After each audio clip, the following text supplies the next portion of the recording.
hi! I'm Erica, and today I will be your tour guide in exploring different ways to level up your teaching game. To give a brief background about myself, I am a licensed psychologist and I've been teaching for 3 years. Not as long as most of you, I will admit. However, what I lack in experience, I make up for with extra effort and style. It is my hope that you will learn something new today and that you will be encouraged to try out some of the things we will talk about in your own classes. Our mission today involves 3 parts. First, I will show you my secret sauce, or how I use Teams to connect with and engage students in asynchronous Canvas modules. Then, I'll tell you the story of how I use Gather.town to teach psychological statistics in an online class. Last, I'll give you a preview of how I apply gamification in another class. While these topics are primarily for online modalities, you can still incorporate them into your face-to-face classes through your LMS modules, lecture slides, and in-person activities. Part 1. Theme it. Let's go back to the year 2022. Students have been attending almost 2 years of fully online classes by then, since the COVID-19 pandemic began and confined everyone to their homes, spending their days in front of screens, laptops, and cell phones. Zoom fatigue was setting in, discussion board overload, awkward breakout rooms where no one wants to be the first to initiate, and all this on top of feelings of anxiety, grief, and isolation brought on by the pandemic. For the teachers here, your experience may not have been too different.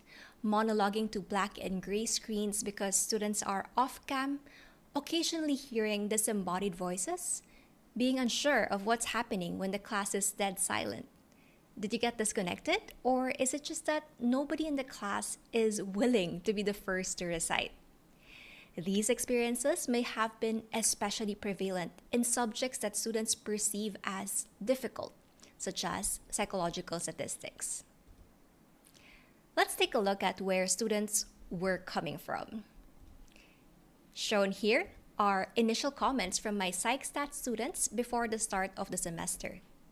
I really am scared of this class or anything with numbers in it, especially statistics, because they are intimidating and I do not have any knowledge of it, even the most basic of basics. Very bad at math. I was definitely apprehensive.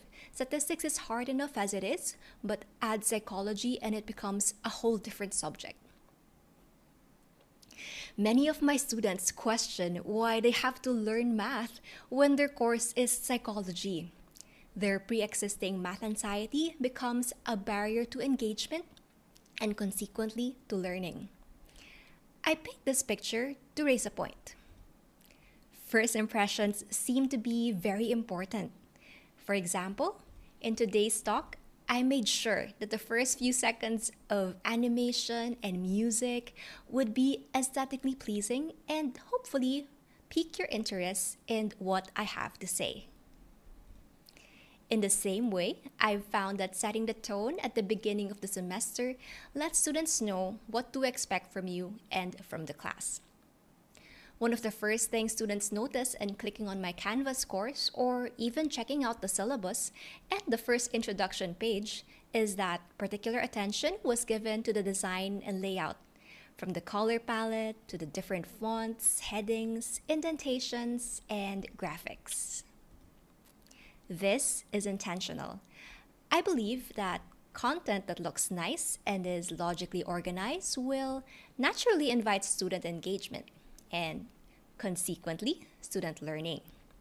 This facilitates multimodal learning, reduces cognitive load in making sense of the modules, and facilitates the encoding and retrieval processes. The design language that I use is also unique per subject.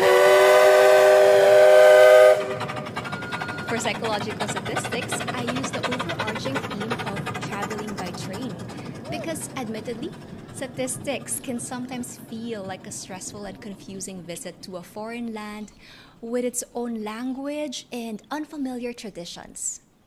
Some of you may have already been triggered by seeing the formula for Pearson's correlation coefficient and the normal curve. Raise your hand if you're feeling a sense of rising foreboding within you. That is exactly what I was aiming to address. You see, instead of feeling lost and stranded in a foreign land, our journey together could be framed as an exciting adventure with new lands to explore, familiar characters, and friends to support each other with. The class is not just a class, it's a tour with curated excursions and activities facilitated not by a stuffy professor, but a tour guide. That's me. Now, I'm far from being an expert in statistics, but I am someone who has been this way before, having studied it in both college and grad school.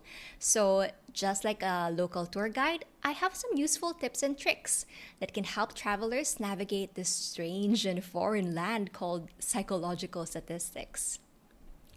This pixel avatar is meant to be me, popping up now and again to give helpful hints and encouragement to the student as they go through the modules. The travel and train theme was continued throughout the usual module components. Instead of a class syllabus, we had an itinerary showing how long we were staying at each topic or destination. And students were not just students. They were travelers going on a railroad adventure, traversing different lands and themed stops, referencing popular media and real-world destinations to illustrate the theory and practical use of statistics. Module overviews were labeled as travel checklists, giving students an introduction to the destination, the theme, and the statistical topics to be covered. Practice quizzes were called checkpoints and played out more like a casual personality test you'd see in a magazine where one aimed to get the highest prize. For example, in the probability module where students go to Las Vegas, their score on the quiz determines which tourist destination they're going to. If they get below 4, then it's just a photo opportunity at the fabulous Las Vegas sign. Score a little more, and they get to watch the Fountain Light Show at the Bellagio. The grand prize requires a score of 8 and above, and persistent students will be able to ride the high roller, feast on hors d'oeuvres, and sip on wine while taking in the view of Las Vegas and the Strip. If at first they don't succeed, then they can always go back to the modules and review the concept that they got wrong. These quizzes are unlimited tries, which fosters an attitude of mastery and grit instead of perfection at the first try. Perseverance is crucial when learning a complex subject such as statistics, which sometimes requires several tries to fully grasp the concepts. Once they do, however, they're rewarded for it. Let's now try a question from one of the checkpoints. When you toss a die, what is the probability that you'll get a face with less than 5 spots? The correct answer is 4 out of 6, or 0.66 or 66%. Did you get it right? How about this question featuring legendary professional boxer turned Las Vegas entertainer Mike Tyson? In a carton of 10 eggs, 3 were broken. Mike Tyson took 2 unbroken eggs and made omelets. A little later, he took another egg out of the carton. What is the probability that this egg was not broken? Go on. I'll give you some time to think about it and maybe even write out the problem. Remember, this is just a practice quiz, and you can keep trying even if you get it wrong the first time. If you answered 5 out of 8, you are correct. Good job. We can all ride the high roller now. Moving on to exams, these are usually major sources of anxiety for students. Since this was for an online class, exams were essay type and were reframed as writing a postcard to share with their loved ones back home what they've learned from their travels. This gives students an opportunity to try to explain technical topics in layman's terms, further deepening their understanding of them. At this point, you may have some initial thoughts such as, this sounds like a lot of effort. Is it even worth doing? And why is this person so extra? Well, to answer the last question, I thought I had to. You see, in my lecture orientation email, our subject coordinator, Dr. 𝗧𝗲 𝗰𝗵𝗶 wrote the phrase, fun statistics course. I had thought, capital F-U-N? Wow, these professors must be really serious in making the subject fun for students. I should be doing the same. Of course, later on, I realized fun stood for fundamental statistics. Joking aside, here is what one student had to say about their first impressions of the themed modules. I am very excited for this class. After seeing the Canvas page and everything, I feel as if I am in good hands, and I feel like I will be looking forward to classes every Monday. So I thank you for making me feel less worried and more excited for this subject. I will now be showing you specific examples and screenshots from my Canvas course. Here's an overview of the topics covered in my PsychStat class and the corresponding destination or theme per module. These themes and destinations were reflected in examples, analogies, and graphics in the module pages. I also wrote narrative plots that students could insert themselves into and, through statistics, solve the problem and save the day.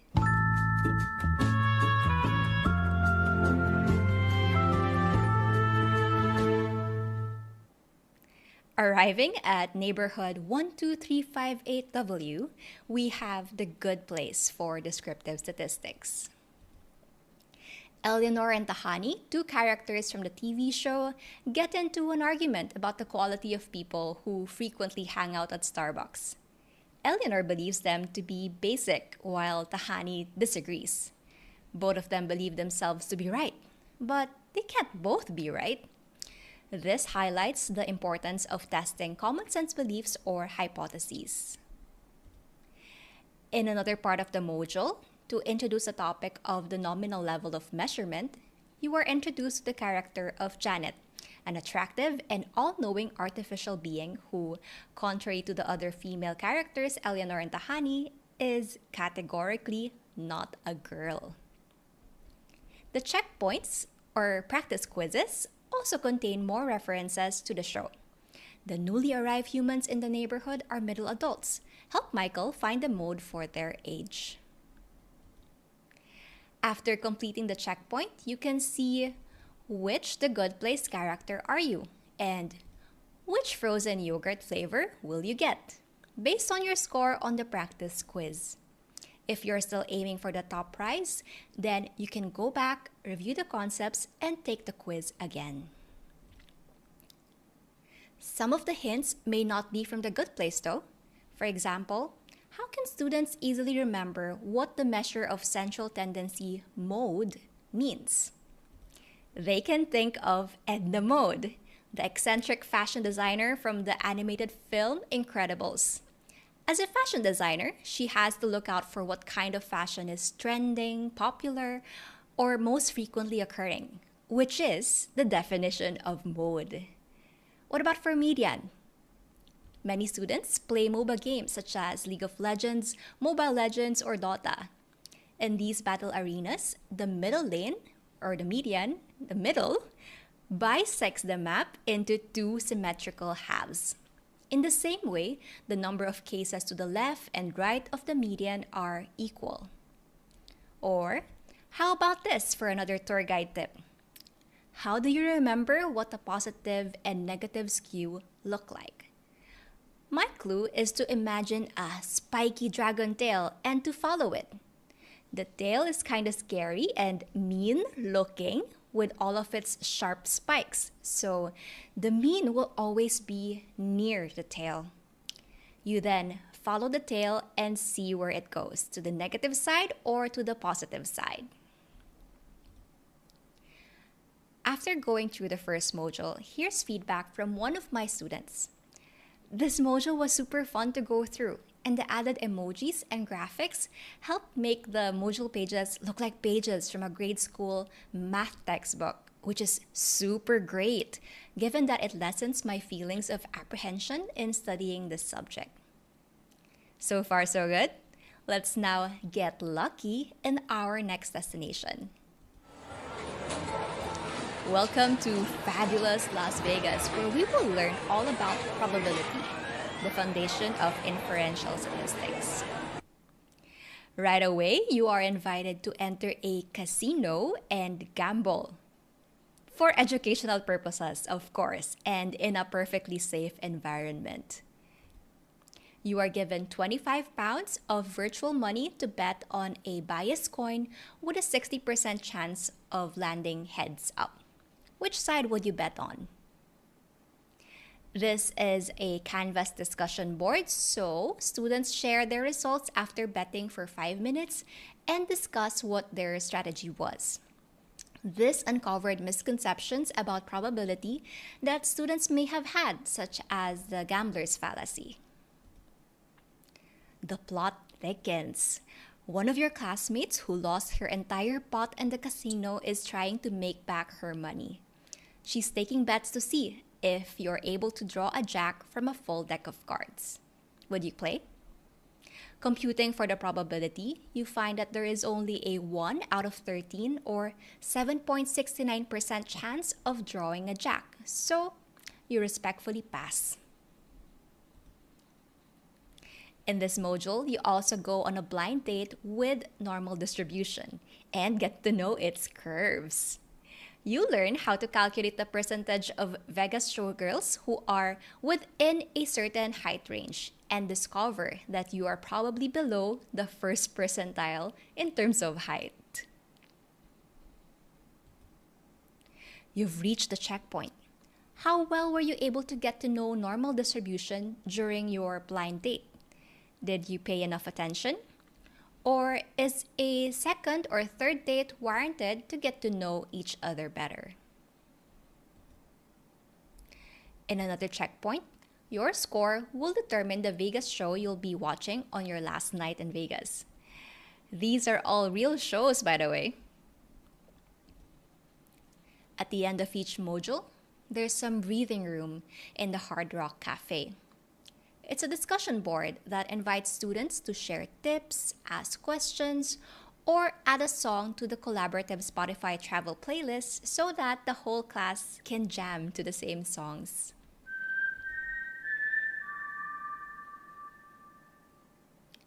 Welcome, welcome to the 74th Hunger Games. Our third stop brings us to Panem to learn about sampling strategies and t-tests. We start with District 12, just in time for the reaping. 𝗍𝗲 consults with us to choose a sampling strategy for the Hunger Games tributes. And this is where students learn about the pros and cons of random and non-random sampling. Walking around District 12, we also stumble across Primrose Everdeen, Katniss's sister, who is looking for her hideous cat, Buttercup. Widening the search area is the analogy used for using a larger confidence interval, as we are more confident of finding Buttercup if we comb the whole seam, rather than just looking for her inside their house. In the same way, we can also be more confident in including the population mean if we use a larger range of values. There's Buttercup. We also visit Rue in District 11, who is part of the quality control team and needs to determine the average weight of 100 apples in a barrel. Students can practice calculating confidence intervals in this checkpoint. Here's another one. Which Panem meal are you eating? Will you be able to score high enough to enjoy this decadent dessert tray imported straight from the capital kitchens? Or will you be left with Pita's burnt bread, Pita not included? Meanwhile, plans for a rebellion against the capital are brewing in District 13, and we are tasked to survey the people of Panem to determine their readiness for revolution using the RR scale. To accomplish this, students learn about sampling error. They gather samples and find the mean of sample means. Here, we get a value of 100.4 readiness, which on the made-up RR scale means that the people of Panem are ready. It's time to start a revolution. In the capital, students learn how to conduct t-tests when game makers want to know if there is a significant difference between male tribute scores versus that of female tributes. And finally, after that long module, students take a moment to rest. This also coincided with the academic break, so you can see students' posts on the breathing room discussion board were reminders to be kind to yourself. Let's take a break too by hearing another feedback from a student. The use of creative imagination and role-playing helped me integrate my learnings in my everyday pop culture comfort zone. Our fourth stop takes us to Diagon Alley to shop for magical supplies we will need for this part of our journey. That's right, the theme for the module on ANOVA is Harry Potter. We board Hogwarts Express, and after settling in, we encounter another checkpoint. Which wizarding suite will you get? Will you settle for Bertie Bott's every flavor bean, or try to get the chocolate frogs made with 70% cocoa and comes with a rare collectible card of famous witches and wizards? Upon arriving at Hogwarts School of Witchcraft and Wizardry, we witness the sorting ceremony, where students take turns wearing the sorting hat and being assigned to their Hogwarts house. Better be Gryffindor! Or are you clever like Ravenclaw? Kind like Hufflepuff? Or cunning as Slytherins? But apparently, there are rumors and rumblings among the magical community that this 1,000-year-old sorting hat is losing its good judgment. Using raw data from an actual study of Jacob et al., students will conduct an analysis of variance to test the hypothesis that real-life people who were sorted into Hufflepuff by the official Pottermore test would score highest in agreeableness, conscientiousness, and emotional stability, while those who were sorted into Gryffindors were expected to score the highest on extroversion, and so on. The participants in the study answered the IP-50 and the short dark triad scale, and this is where their trait scores come from. From here, students learn to conduct ANOVA. It involves a lot of manual calculations, but characters from the movies encourage them to go on. For example, heavy math ahead, but channel your inner Gryffindor exemplified by Ron Weasley. Even though he is afraid of many things such as spiders, he knows what needs to be done and bravely pushes forward in spite of the fear. See, even Snape approves. And Voldemort goes, yes! Professor McGonagall can't help but be proud of you for pushing through. After manual calculations, I also provide a step-by-step video tutorial within the modules so that students can try the same problem using SPSS.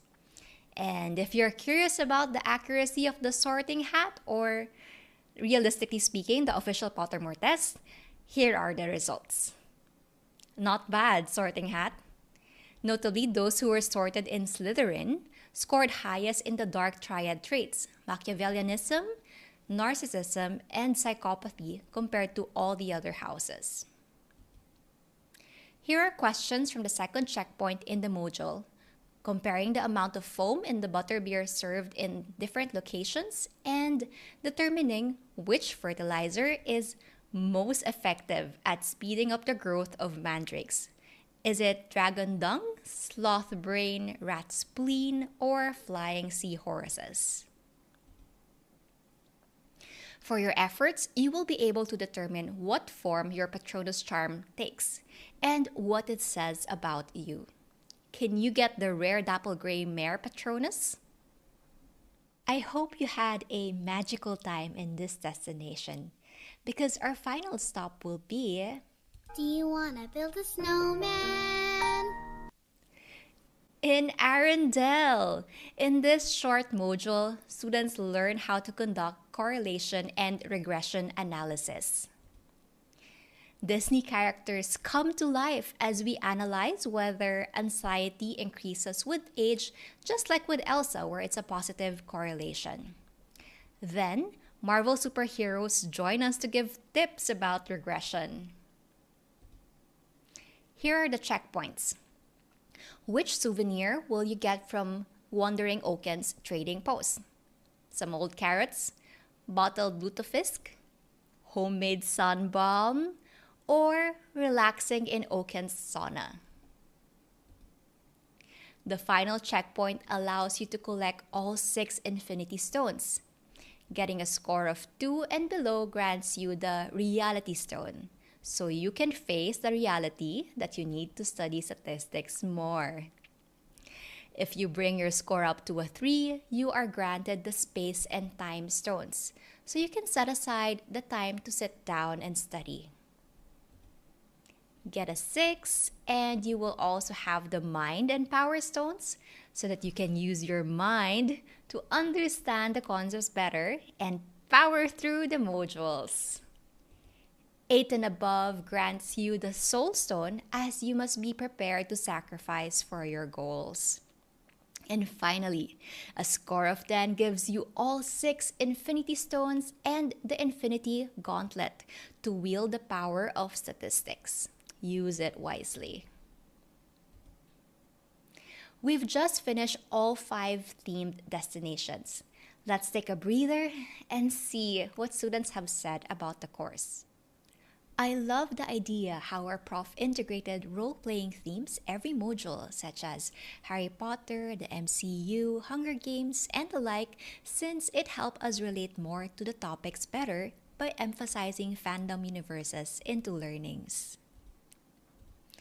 I like the delivery method of this course in the way the students are actively kept engaged throughout the modules with analogies, explanations, learning checks, running themes that make the lessons enjoyable.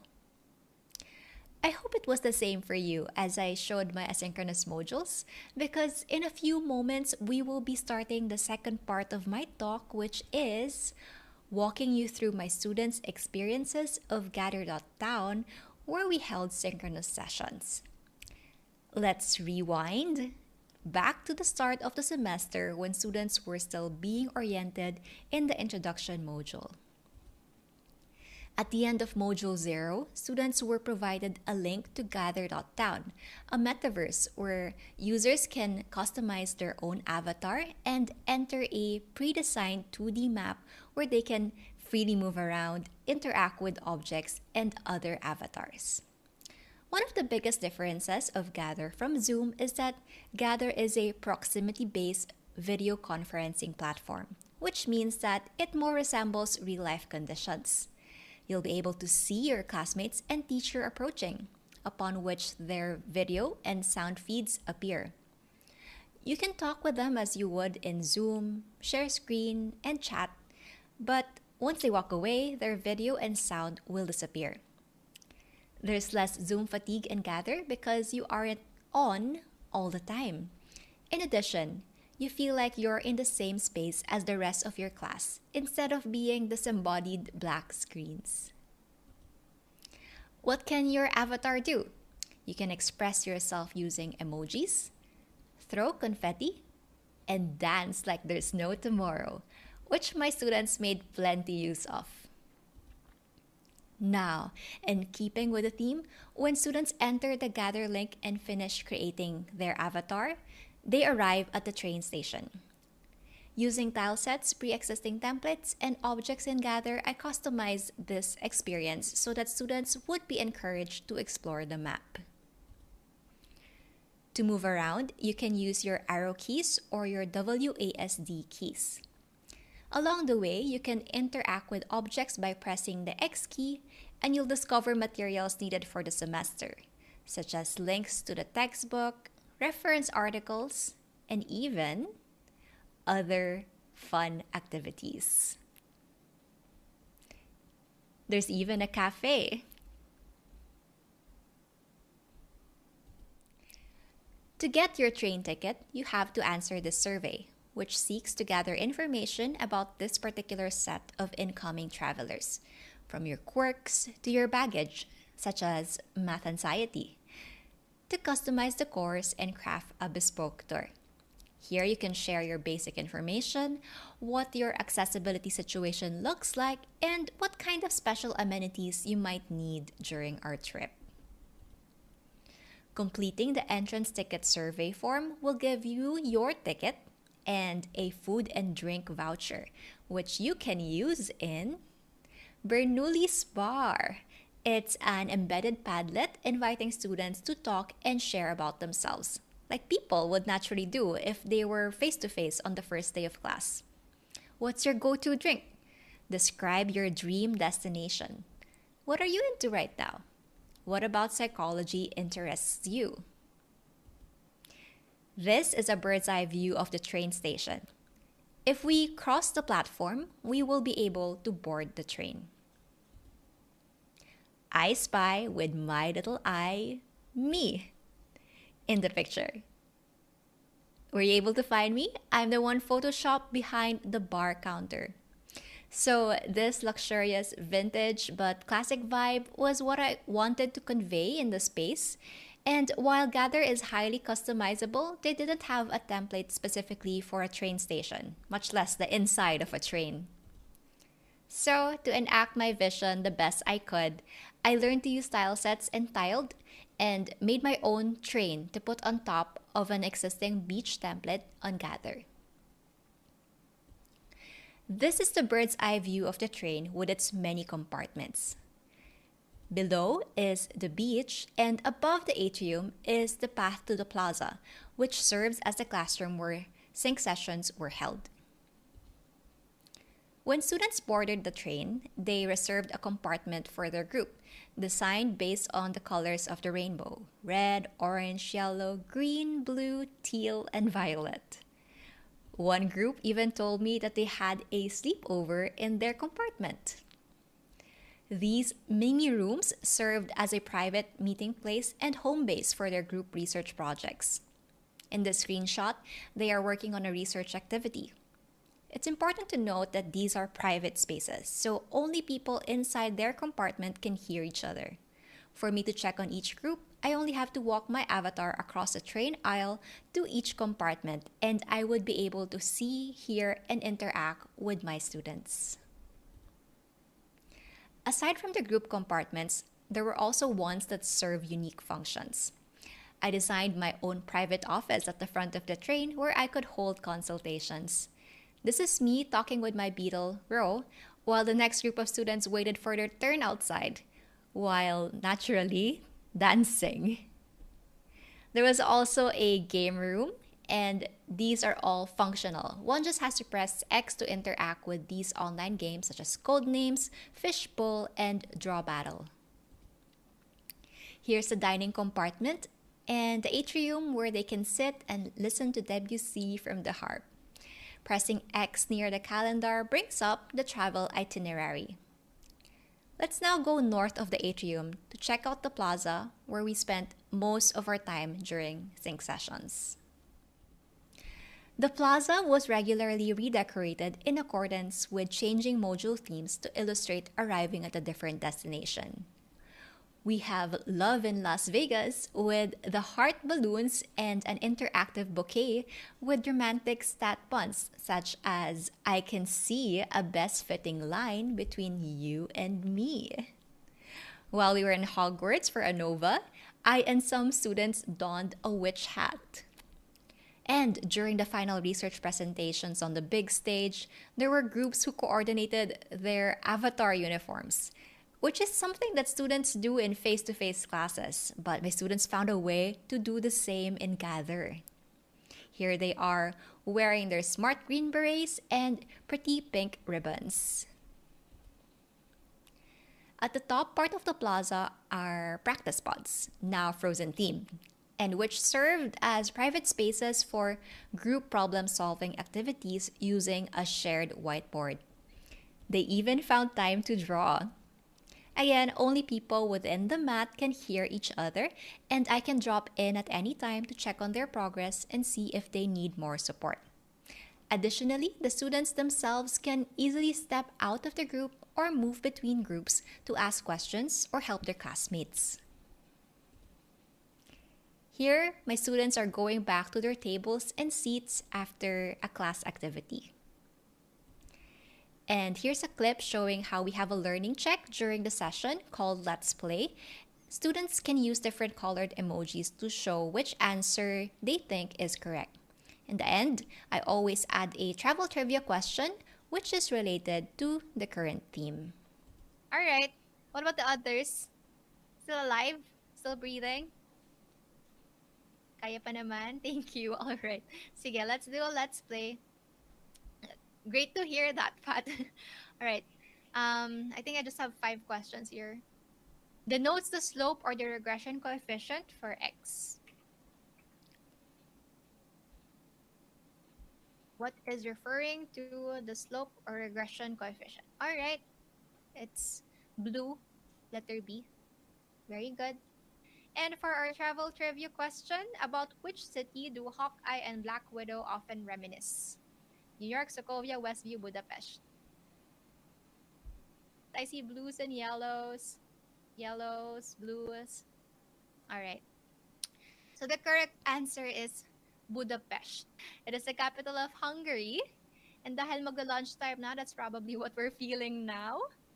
For New York, Stark Tower is there. Yung headquarters ni Tony Stark. In real life, it's the MetLife building located at 200 Park Avenue. It's adjacent to the Grand Central Terminal.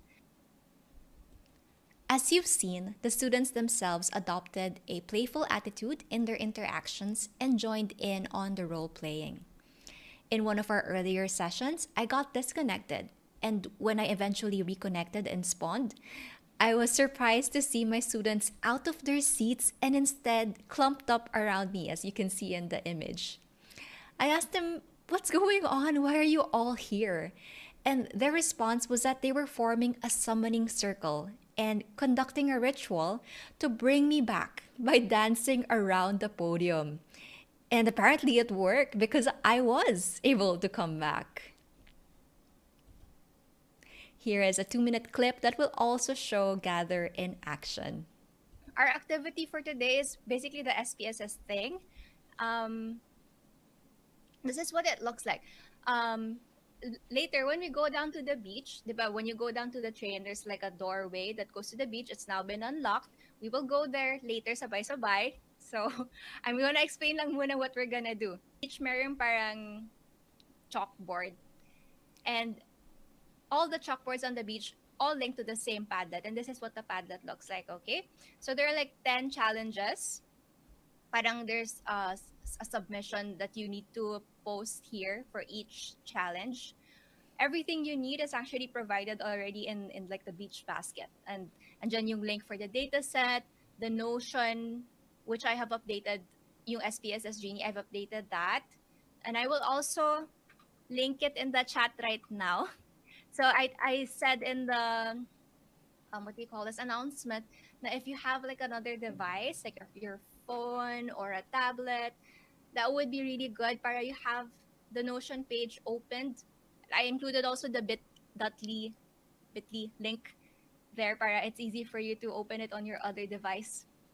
Yeah, you have it opened there right with you. Tapos your laptop has SPSS para you can easily refer to what steps you need to take on the Notion page. Okay. Yeah, so there are 4 baskets in the Padlet, and that means there are 4 datasets that we're gonna work with, and it's like a step-by-step thing.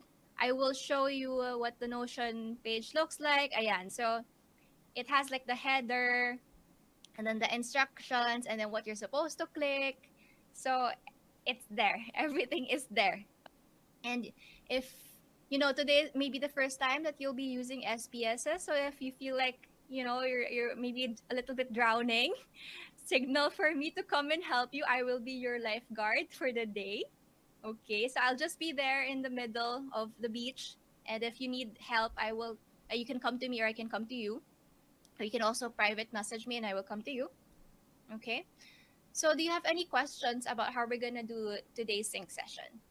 Questions?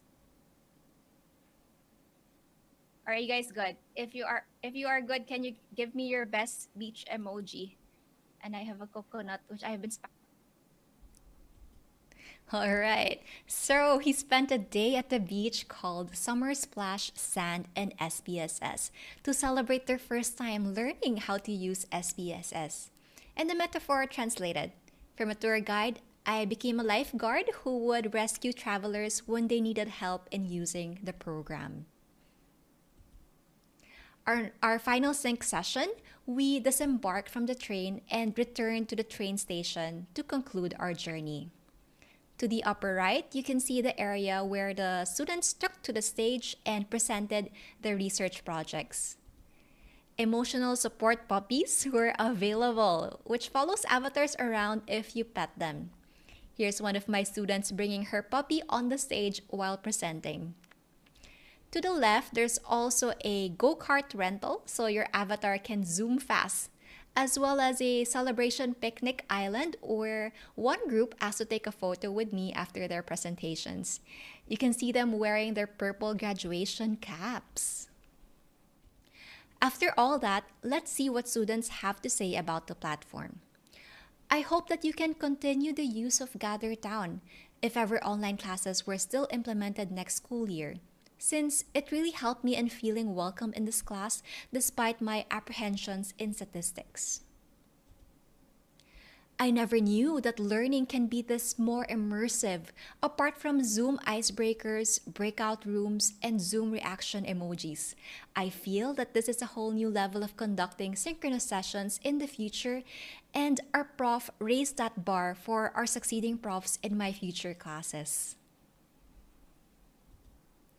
After that glowing review, we have to balance it with the honest cons. First, if you choose to use Gather, there is a slight learning curve. The user interface will be similar to Zoom, but not exactly. I've found, however, that students, being digital natives, are able to pick it up really quickly as it is designed to be like a game and is already intuitive for them. Second, the pop culture references I use in my theme modules may eventually become obscure and will need to be updated. Fortunately for us, media companies these days are milking existing IPs and franchises, and they keep making reboots, prequels, sequels, and live-action remakes to exploit people's nostalgia, keeping these characters in the cultural zeitgeist a little bit longer and making them relatable even to the younger generations. The last major con is the premium pricing. When I tried using Gather in 2022, the free plan was available for up to 30 users, which fit my class size nicely. And so I was able to use the platform the entire semester for free. However, starting this year, the free plan is now limited to up to 10 users only, which could still work for very small graduate classes or online consultations. If you are really interested in subscribing, here's a calculation. The cost per user per month is $7, so a class of 30 would incur a steep price of $210. I asked their sales team if there was regional pricing, especially for developing countries such as ours, but they just gave me discount codes for educational use, bringing down the costs, if you can call it that, to 8,160 pesos a month. Meanwhile, a personal Zoom license costs around 465 pesos a month. I will point out, however, that there is a lot more you can do with Gather compared to Zoom, as you've seen in my presentation. So, comparing their prices may not be fair. Zoom, true to its name, is a quick and easy way to hop on a call with someone or host a webinar for hundreds of people. But if interacting, socializing, and gathering in small to medium-sized groups are more in line with your goals, just as we do when we teach, then Gather is still a great option. Think of Gather as more like renting out a space, or in this case, a classroom, just online. We pay rent for the spaces we use, such as apartments, clinics, and offices. So why not an online space wherein we can come together and call it ours? We can build up and decorate the space together, move around, and interact with each other in real time. In addition, the space is always available, so no one needs to be hosting the meeting, unlike in Zoom. This is why Gather is also being used as a virtual office for remote teams, conferences, and even online friend gatherings and family celebrations. One possible cost-saving measure is to use the space in turns.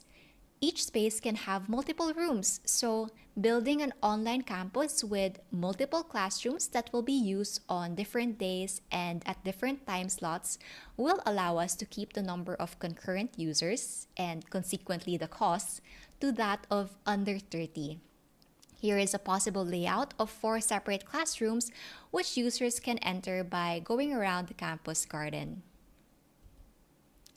Gather also offers several pre-made templates from the educational to the seasonal and experiential. You can work with a blank space or just customize an existing one. To quote Walt Disney, if you can dream it, you can build it. Customizing your space is quite easy. Just pull up the object picker, choose the decoration or interactive object that you want, and click on the space where you want to place it. There are many different types and styles of objects, and more are also being regularly added. For more advanced users, if you want to customize the pathways in your space, this is what the map maker looks like. Again, you don't need to change anything if you don't want to. The pre-made templates are already great by themselves.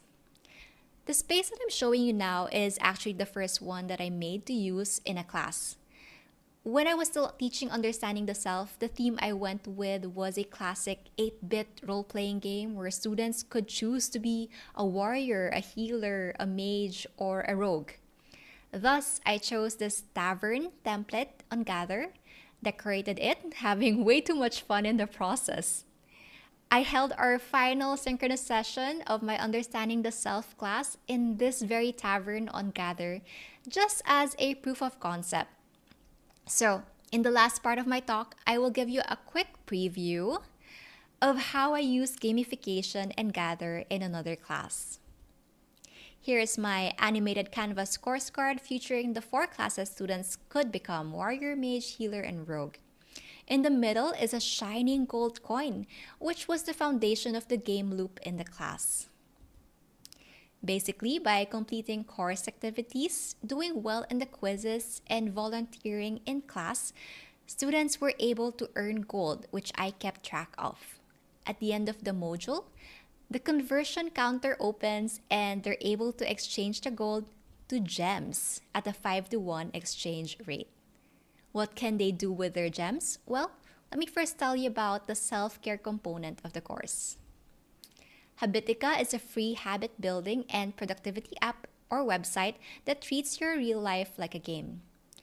By setting healthy habits and completing your to-do list, your character earns experience and gold, allowing you to level up and buy weapons, armor, and quest scrolls. Gems are a special type of currency that can be used to purchase special pet eggs, hatching potions, or even rare seasonal outfits. Student groups create their own 𝗧𝗲𝗰𝗵𝗶 party and go on quests together. As they go through the course, reading the readings, contributing to the discussion boards, and doing the self-care challenges, they progress both in-game and in real life.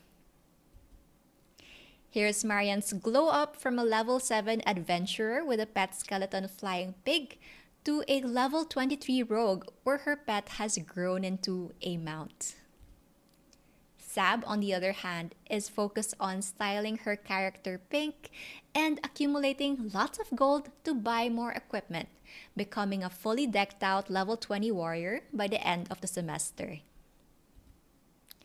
During sync sessions, I also use Mentimeter as learning checks, with the top 3 scorers getting bonus gold.